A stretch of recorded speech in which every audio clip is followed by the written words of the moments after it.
L'atmosphère dans la petite chapelle nichée au cœur de Los Angeles était saturée d'une lourdeur presque palpable, un poids qui semblait s'infiltrer dans chaque recoin de l'espace sacré. Jonathan Roumi, épuisé par une journée harassante de tournage pour la série Chosan, s'était retiré dans ce havre de paix, cherchant un moment de répit et de recueillement. Les vitraux, ornés de motifs bibliques, capturaient les rayons du soleil couchant, projetant sur le sol de la chapelle des éclats de lumière colorée, des fragments de rouge, de bleu et d'or qui dansaient doucement, comme pour apaiser l'âme troublée de l'acteur. Pourtant, malgré la beauté de ce spectacle, l'esprit de Jonathan était ailleurs, perdu dans un tourbillon de pensées et de questionnements profonds. Une question, en particulier, revenait sans cesse, comme un écho persistant dans son cœur. Pourquoi la croix? Pourquoi cet instrument de torture, de douleur et de mort était-il devenu le symbole central du message de Jésus, l'emblème même de la foi chrétienne? Ce soir-là, dans le silence feutré de la chapelle, Jonathan allait recevoir une réponse, une révélation si profonde qu'elle transformerait à jamais sa compréhension de la foi et laisserait une empreinte indélébile sur son âme. Assis sur un banc de bois usé par le temps, Jonathan ferma les yeux, cherchant à calmer le tumulte intérieur qui l'agitait. Ses mains, marquées par la fatigue d'une longue journée, serraient instinctivement la petite croix en bois qui pendait autour de son cou. Cette croix, bien plus qu'un simple bijou, était devenue un symbole reconnaissable pour des millions de spectateurs de Chosan, la série où il incarnait Jésus de Nazareth. Mais pour Jonathan, elle n'était pas seulement un accessoire de tournage ou un objet de mode. Elle représentait un rappel constant de l'homme qu'il incarnait à l'écran, un homme dont la vie, les paroles et les actes continuaient de résonner profondément dans son propre cœur. Elle était aussi le reflet de la foi qu'il vivait hors des caméras, une foi qu'il chérissait et qui guidait ses pas dans les moments de doute comme dans ceux de certitude. Pourtant, ce soir-là, cette petite croix semblait peser plus lourd que d'habitude, comme si elle portait en elle un message encore voilé, une vérité qu'il n'avait pas encore pleinement saisie. Ses doigts glissaient sur la surface rugueuse du bois, comme s'il cherchait à déchiffrer un mystère enfoui dans sa simplicité. Avez-vous déjà ressenti un appel si puissant qu'il vous a ébranlé jusqu'au plus profond de votre être? Un moment où vous avez eu la certitude que Dieu vous parlait directement, que sa voix, douce mais implacable, s'adressait à vous avec une clarté bouleversante? Un instant où les implications de ce message semblaient si vastes, si écrasantes, qu'elles vous donnaient l'impression d'être trop lourdes à porter? C'est précisément ce que Jonathan Roumi a vécu cette nuit-là, dans l'intimité de cette chapelle. Ce n'était pas une simple réflexion ou une méditation passagère. Ce fut une expérience spirituelle d'une intensité rare, une rencontre avec le divin qui allait non seulement redéfinir sa compréhension de la croix, mais aussi éclairer son rôle dans le plan plus vaste de Dieu. La chapelle, avec ses murs de pierre patinés et son silence presque sacré, semblait être le lieu parfait pour une telle révélation. Chaque détail de l'espace semblait conspirer pour inviter à la contemplation. L'odeur légère de l'encens qui flottait encore dans l'air, les ombres mouvantes des vitraux, le craquement discret du vieux banc sous le poids de Jonathan. Tout cela créait une atmosphère propice à l'introspection, un cadre où l'âme pouvait s'ouvrir à des vérités plus grandes. Jonathan, les yeux toujours clos, sentit une vague de calme l'envahir, comme si le tumulte de ses pensées s'apaisait peu à peu. La question qui le tourmentait, pourquoi la croix, semblait flotter dans l'air, attendant une réponse. Et cette réponse, il le savait au fond de lui, ne viendrait pas d'une réflexion intellectuelle ou d'une analyse théologique. Elle viendrait d'un lieu plus profond, un lieu où la foi rencontre la vérité dans une clarté aveuglante. La croix, cet objet si simple et pourtant si chargé de sens, était au cœur de tout. Pour Jonathan, elle n'était pas seulement un symbole religieux ou un artefact historique. Elle incarnait le paradoxe ultime, un instrument de souffrance transformé en emblème de rédemption, un signe de mort devenu le symbole de la vie éternelle. Depuis des semaines, il s'était interrogé sur ce paradoxe, cherchant à comprendre pourquoi Dieu avait choisi un outil si brutal pour transmettre un message d'amour. Pourquoi la douleur, l'humiliation et la mort devaient-elles être au centre du plan divin? Ces questions, loin d'être abstraites, touchaient Jonathan au plus profond de son être, car elles résonnaient avec sa propre expérience de la foi, avec les doutes et les luttes qu'il traversait en tant qu'acteur, croyant et être humain. Dans le silence de la chapelle, Jonathan sentit une présence, une chaleur intangible qui semblait envelopper son cœur. Ce n'était pas une voix audible, mais une certitude intérieure, une lumière qui perçait les ténèbres de ses questionnements. La réponse à sa question « Pourquoi la croix ?» commença à se dessiner, non pas sous la forme de mots ou d'idées claires, mais comme une compréhension intuitive, une vérité qui transcendait les limites du langage. La croix, comprit-il, n'était pas seulement un instrument de souffrance. Elle était le lieu où l'amour de Dieu s'était manifesté dans toute sa plénitude, où la douleur humaine avait été assumée et transformée en victoire. Elle était le pont entre l'humanité déchue et la grâce divine, un symbole de sacrifice ultime qui donnait un sens à toutes les souffrances, grandes et petites, que les hommes et les femmes endurent dans leur vie. Cette révélation, bien que simple en apparence, bouleversa Jonathan. Elle n'était pas nouvelle dans le sens théologique, les Écritures et la tradition chrétienne avaient toujours enseigné la centralité de la croix. Mais pour lui, cette nuit-là, elle prit une dimension personnelle, viscérale. La croix qu'il portait autour de son cou, celle qu'il incarnait dans son rôle, n'était pas seulement un symbole abstrait. Elle était une invitation à embrasser sa propre vocation, à accepter les fardeaux qu'elle impliquait, à trouver du sens dans les défis qu'il rencontrait en tant qu'acteur et croyant. Elle était un rappel que la foi véritable n'évite pas la souffrance, mais la traverse, la transforme et la transcende. Ce moment dans la chapelle marqua un tournant dans la vie de Jonathan. Il ne s'agissait pas seulement d'une illumination spirituelle, mais d'une transformation profonde de sa perspective. La croix, qu'il avait autrefois vue comme un mystère troublant, devint une source de force, un ancrage dans les moments de doute. Elle devint le symbole non seulement de la foi qu'il professait, mais aussi de la mission qu'il portait, incarner le message de Jésus, non seulement à l'écran, mais dans chaque aspect de sa vie. Ainsi, dans cette petite chapelle de Los Angeles, sous les éclats de lumière des vitraux, Jonathan Roumi reçut une réponse qui allait changer sa vie. Ce n'était pas une réponse complexe ou savante, mais une vérité simple et profonde. La croix est le cœur de la foi chrétienne, non pas parce qu'elle glorifie la souffrance, mais parce qu'elle révèle l'amour inconditionnel de Dieu. Cette nuit-là, Jonathan comprit que sa vocation, comme celle de tout croyant, était de porter cette croix avec courage, de vivre cet amour dans le monde, et de témoigner de cette vérité, quelles que soient les épreuves. Cette révélation, gravée dans son cœur, allait continuer à guider ses pas, sur le plateau de tournage comme dans sa vie quotidienne. Pour les années à venir plus tôt dans la journée, Jonathan Roumi avait achevé le tournage d'une scène d'une intensité émotionnelle rare pour la nouvelle saison de The Chosen, la série qui captivait des millions de spectateurs à travers le monde. Incarner Jésus de Nazareth n'était pas une simple performance d'acteur. Cela exigeait une connexion spirituelle et émotionnelle d'une profondeur presque insondable, un engagement total de l'âme et du cœur. Chaque jour passé sur le plateau de tournage représentait une immersion dans la réalité du ministère du Christ, une plongée dans les paroles, les gestes et les émotions de l'homme qu'il incarnait avec tant de ferveur. Mais cette scène particulière, une méditation poignante sur la crucifixion imminente de Jésus, avait touché une corde sensible en lui, éveillant une question qui résonnait avec une intensité croissante dans son esprit. Pourquoi Jésus avait-il choisi la croix, cet instrument de torture, de douleur et d'humiliation, comme le pivot central de la rédemption de l'humanité? Pourquoi cet emblème de souffrance, associé à la cruauté et à la mort, était-il devenu le symbole ultime de l'amour divin et du salut? Jonathan avait passé des années à lire les Écritures, à étudier la théologie chrétienne, à méditer sur les enseignements de l'Église. Il connaissait les réponses académiques, les explications doctrinales, mais ce jour-là, il ressentait un vide, un manque. Il aspirait à une compréhension plus intime, plus personnelle, une vérité qui ne se trouve pas dans les livres, mais dans une rencontre directe avec le divin. Après avoir quitté le plateau de tournage, encore imprégné de l'émotion brute de la scène qu'il venait de jouer, Jonathan avait ressenti un besoin impérieux de se retirer dans un lieu de silence et de recueillement. Il s'était dirigé directement vers une petite chapelle discrète, nichée dans un coin tranquille de Los Angeles, un sanctuaire qu'il fréquentait souvent pour trouver la paix et recentrer son esprit. Ce lieu sacré, avec ses murs de pierre patinés et ses vitraux qui filtraient la lumière du jour en une mosaïque de couleurs apaisantes, était devenu un refuge, un espace où il pouvait déposer le poids de ses pensées et s'ouvrir à la présence de Dieu. En pénétrant dans la chapelle, Jonathan avait senti une vague de calme l'envahir, comme si l'atmosphère même du lieu l'enveloppait d'une sérénité bienvenue.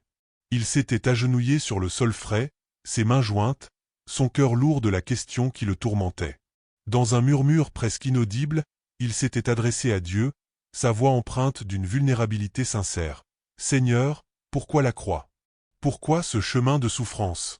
Pourquoi n'as-tu pas choisi une autre voie, une autre manière de sauver le monde? » Bien que ces paroles soient à peine perceptibles dans le silence de la chapelle, son cœur criait avec une ferveur désespérée, implorant une réponse, une lueur de compréhension qui apaiserait son âme agitée.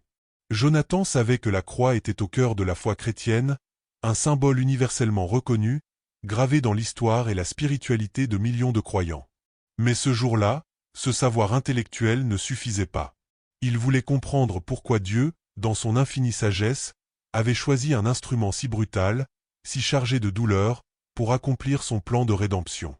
Pourquoi la souffrance et l'humiliation devaient-elles être le chemin vers le salut? Pourquoi la mort sur une croix, un châtiment réservé aux criminels les plus méprisés, était-elle devenue le symbole de l'amour ultime? Ces questions, bien qu'enracinées dans sa foi, le troublaient profondément, non pas parce qu'il doutait, mais parce qu'il aspirait à une vérité plus profonde, à une révélation qui transcenderait les réponses théologiques traditionnelles. Il voulait ressentir, au plus profond de son être, la signification de la croix, non pas comme un concept abstrait, mais comme une réalité vivante qui donnerait un sens nouveau à son rôle dans The Chosen et à sa propre vie spirituelle. Dans l'intimité de la chapelle, agenouillé dans la pénombre, Jonathan sentit une présence subtile mais puissante s'installer autour de lui. Ce n'était pas une voix tonitruante ou une vision spectaculaire, mais une sensation douce, presque imperceptible, comme un souffle divin qui effleurait son âme. Il ferma les yeux, laissant le silence envelopper ses pensées, et continua à prier, à poser sa question avec une sincérité désarmante. La croix, cet objet si simple et pourtant si chargé de sens, semblait occuper tout l'espace de son esprit. Elle était à la fois un mystère et une évidence, un paradoxe qui le fascinait autant qu'il le troublait. Pourquoi la douleur? Pourquoi le sacrifice? Pourquoi Dieu avait-il choisi ce chemin pour révéler son amour à l'humanité? Ces interrogations, loin d'être de simples réflexions intellectuelles, étaient devenues une quête personnelle, un désir ardent de comprendre le cœur du message qu'il portait à l'écran et dans sa vie. Ce que Jonathan ignorait à ce moment précis, c'était que Dieu était sur le point de répondre à son appel d'une manière qu'il n'aurait jamais pu anticiper. La réponse ne viendrait pas sous la forme d'une explication rationnelle ou d'un discours théologique savant. Elle serait une expérience, une illumination intérieure qui transformerait sa compréhension de la croix et de son propre rôle dans le plan divin.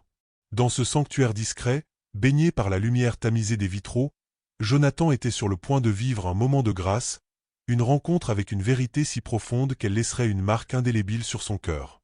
La question qui le hantait, pourquoi la croix? Allait trouver une réponse, non pas dans des mots, mais dans une certitude spirituelle qui résonnerait en lui pour le reste de sa vie. Ce moment, dans la solitude de la chapelle, marquerait un tournant, non seulement dans sa manière d'incarner Jésus, mais aussi dans sa propre foi, renforçant sa conviction que la croix, bien qu'un symbole de souffrance, était avant tout une preuve d'un amour infini, un amour qui transcende la douleur et donne un sens à toute existence. Alors qu'il était plongé dans une prière fervente, Jonathan Roumi sentit une chaleur soudaine envahir l'atmosphère de la petite chapelle de Los Angeles, un lieu où il avait trouvé refuge après une journée éprouvante sur le tournage de The Chosen. Cette chaleur n'avait rien de commun avec la tiédeur du soleil couchant qui filtrait à travers les vitraux, projetant des éclats de lumière colorés sur les murs de pierre. Non, cette sensation était bien plus profonde, presque surnaturelle, comme si une présence intangible mais indéniablement réelle s'était manifestée dans l'espace sacré. C'était une chaleur qui semblait émaner de l'intérieur, une étreinte spirituelle qui enveloppait son cœur et son âme, apaisant le tumulte de ses pensées tout en éveillant une attente pleine de révérence. Jonathan, les yeux clos jusqu'à cet instant, ouvrit subitement les paupières, son souffle coupé par l'intensité de l'expérience. Il sentit une énergie nouvelle parcourir son être, une sorte de frisson sacré qui semblait suspendre le temps. La lumière des vitraux, qui dansait doucement sur le sol, semblait soudain s'animer d'une vie propre, ses couleurs rouges profonds, bleu céleste et ors éclatants vibrant avec une intensité presque mystique, comme si elles répondaient à une force divine. Et puis, au cœur de ce moment suspendu, une voix claire mais empreinte d'une douceur infinie résonna dans son esprit, non pas comme un son extérieur, mais comme une présence intérieure, une parole gravée directement dans son âme. « Jonathan, mon fils, » murmura la voix, avec une tendresse qui contrastait avec son autorité indéniable, « la croix n'est pas seulement un instrument de sacrifice. Elle est le pont entre l'humanité et moi. » À ces mots, Jonathan sentit son cœur s'accélérer, battant à un rythme frénétique, comme s'il cherchait à contenir l'immensité de ce qu'il venait d'entendre. Une vague d'émotions le submergea, un mélange de crainte révérentielle et d'émerveillement face à la puissance de cette révélation. Il n'était pas étranger au moment de connexion spirituelle. Au fil des années, il avait connu des expériences profondes, des rêves prophétiques qui s'étaient révélés véridiques, des intuitions soudaines qui l'avaient guidé dans des moments cruciaux de sa vie, des instants de prière où il avait senti la présence de Dieu à ses côtés. Mais ce qu'il vivait en cet instant était d'une nature radicalement différente. Cette voix, qui semblait porter en elle l'écho de l'éternité, avait une autorité qui transcendait tout ce qu'il avait jamais ressenti. Elle n'était ni tonitruante ni intimidante, mais elle était empreinte d'une certitude absolue, comme si chaque mot était chargé de la vérité ultime. C'était une voix qui semblait venir de l'au-delà, d'un lieu où le temps et l'espace s'effacent devant la présence divine. Jonathan, bouleversé, sentit des larmes monter à ses yeux, roulant doucement sur ses joues alors qu'il tentait de comprendre la portée de ce qu'il venait d'entendre. « Seigneur, murmura-t-il, sa voix tremblante, à peine audible dans le silence sacré de la chapelle, que veux-tu dire? Pourquoi la croix? » Cette question, qui l'avait tourmenté pendant des semaines, prenait maintenant une nouvelle dimension. La croix, cet objet si simple et pourtant si chargé de sens, était au centre de sa quête spirituelle. Il avait médité sur sa signification, lu les Écritures, étudié les enseignements théologiques, mais il savait que la réponse qu'il cherchait ne pouvait être pleinement saisie par la raison seule. Il aspirait à une vérité plus profonde, une vérité qui toucherait non seulement son intellect, mais aussi son cœur et son âme. La voix qui venait de parler en lui semblait répondre directement à cette aspiration, offrant une perspective nouvelle, une vision qui transformait la croix d'un symbole de souffrance en quelque chose de bien plus grand. Un pont, un lien sacré entre l'humanité déchue et la grâce infinie de Dieu. Cette idée, bien que simple en apparence, était d'une profondeur insondable. La croix, comprit-il, n'était pas seulement l'instrument de la mort de Jésus. Elle était le moyen par lequel Dieu s'était rapproché de l'humanité, assumant sa douleur, ses péchés et ses faiblesses pour offrir un chemin vers la rédemption. Jonathan resta immobile, agenouillé dans la chapelle, tandis que les mots de la voix continuaient de résonner dans son esprit. La croix et le pont. Ces paroles, d'une clarté saisissante, semblaient éclairer tout ce qu'il avait jamais appris ou cru sur la foi chrétienne. La croix n'était pas seulement un symbole de sacrifice, de douleur ou d'humiliation, comme il l'avait souvent perçu dans ses réflexions. Elle était bien plus, un acte d'amour suprême, un geste par lequel Dieu s'était abaissé pour rencontrer l'humanité dans sa condition la plus vulnérable. Elle était le lieu où la justice divine et la miséricorde se rejoignaient, où la souffrance humaine était transformée en une promesse d'éternité. Jonathan sentit une paix profonde s'installer en lui, une paix qui contrastait avec l'intensité des émotions qui l'avaient submergé quelques instants plus tôt. Les larmes continuaient de couler, mais elles n'étaient plus seulement des larmes de questionnement ou de trouble. Elles étaient des larmes de gratitude, de reconnaissance face à la grandeur de ce qu'il venait de comprendre. Ce moment dans la chapelle, baigné par la lumière dansante des vitraux et enveloppé par une présence divine, marqua un tournant dans la vie spirituelle de Jonathan. La voix qu'il avait entendue, bien qu'intérieure, portait une vérité qui semblait venir de l'éternité elle-même. Elle ne lui avait pas donné une réponse complexe ou savante, mais une vérité simple et puissante. La croix était le pont, le lien entre l'homme et Dieu, le symbole d'un amour si grand qu'il avait accepté la souffrance pour offrir le salut. Cette révélation, bien qu'enracinée dans les enseignements qu'il connaissait déjà, prenait une nouvelle vie dans son cœur. Elle donnait un sens renouvelé à son rôle dans The Chosen, à sa mission d'incarner Jésus, et à sa propre foi personnelle. Jonathan comprit que la croix, loin d'être un mystère troublant, était une invitation à embrasser l'amour divin, à vivre cet amour dans le monde, et à porter ce message avec courage, quelles que soient les épreuves. Cette nuit-là, dans la solitude de la chapelle, il reçut une réponse qui non seulement apaisa ses questions, mais transforma sa vision de la foi, de la souffrance et de la rédemption pour le reste de sa vie. Alors qu'il poursuivait sa prière dans la petite chapelle de Los Angeles, Jonathan Roumi sentit chaque mot de la voix divine s'inscrire profondément dans son âme, comme si ces paroles étaient gravées avec une flamme ardente, laissant une empreinte indélébile dans son cœur. La voix, empreinte d'une autorité céleste et d'une tendresse infinie, continua de résonner avec une clarté saisissante. La croix est la forme de mon amour. Elle révèle à l'humanité que je suis prêt à descendre dans les abîmes de votre douleur, à porter le poids de votre honte, à affronter la réalité de votre mort. La croix n'est pas une fin, un point final à une histoire de souffrance, mais un commencement, une porte ouverte vers la rédemption.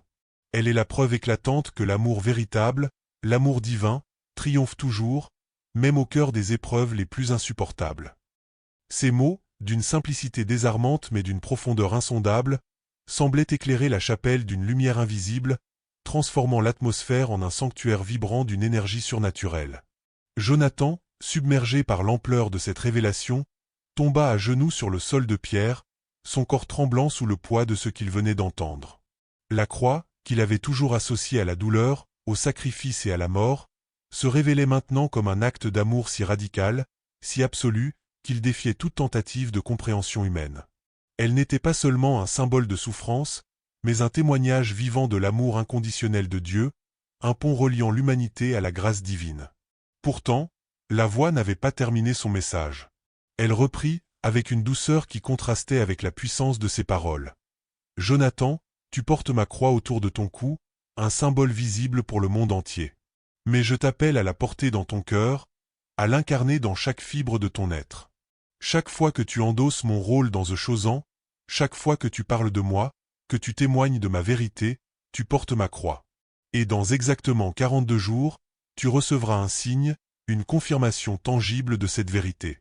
Ce signe montrera au monde que la croix est toujours vivante, qu'elle continue d'agir dans les cœurs et les vies. » Jonathan, bouleversé, sentit un frisson parcourir son corps, ses mains serrant la petite croix en bois qui pendait à son cou avec une telle force que ses jointures blanchirent sous l'effort.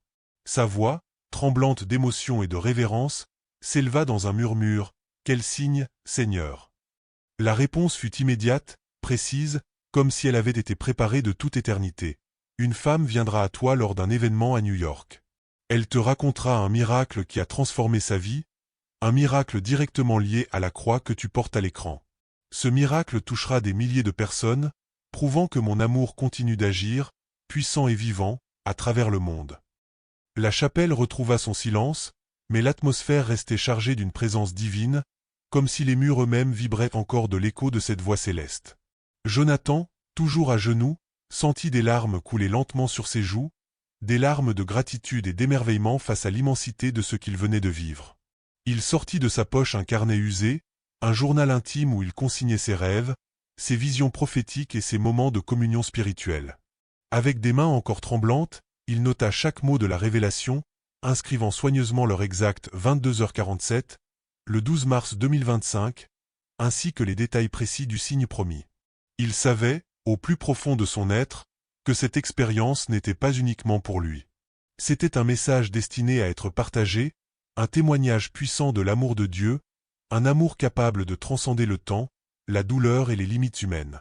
Dans les jours qui suivirent, Jonathan garda cette révélation précieusement dans son cœur, ne la partageant qu'avec son mentor spirituel, un prêtre qui l'avait accompagné tout au long de son cheminement de foi. « C'est un appel à témoigner, » lui dit le prêtre, les yeux brillants d'une admiration mêlée de respect. « Dieu t'a choisi pour montrer au monde que la croix n'est pas une relique figée dans le passé, mais une force vivante, active et transformative dans le présent. » Au fil des semaines, Jonathan se prépara pour son voyage à New York, où il devait s'exprimer lors d'un événement très attendu. Chaque jour, il priait avec ferveur, demandant le courage et la sagesse nécessaires pour transmettre ce message, conscient que la révélation qu'il portait pouvait bouleverser ceux qui l'entendraient. Il repensait souvent à la voix dans la chapelle, à la manière dont elle avait décrit la croix comme un pont d'amour entre Dieu et l'humanité. Cette image, à la fois simple et profonde, le hantait, l'incitant à approfondir sa propre foi et son engagement envers son rôle dans The Chosen. La croix, autrefois perçue comme un symbole de douleur, était devenue pour lui une source d'inspiration, un rappel constant de l'amour sacrificiel de Dieu. Le jour de l'événement à New York arriva enfin. L'auditorium était rempli d'une foule vibrante, des fans de The Chosen, des journalistes curieux, des croyants en quête d'inspiration, eux tous impatients d'entendre Jonathan partager son expérience.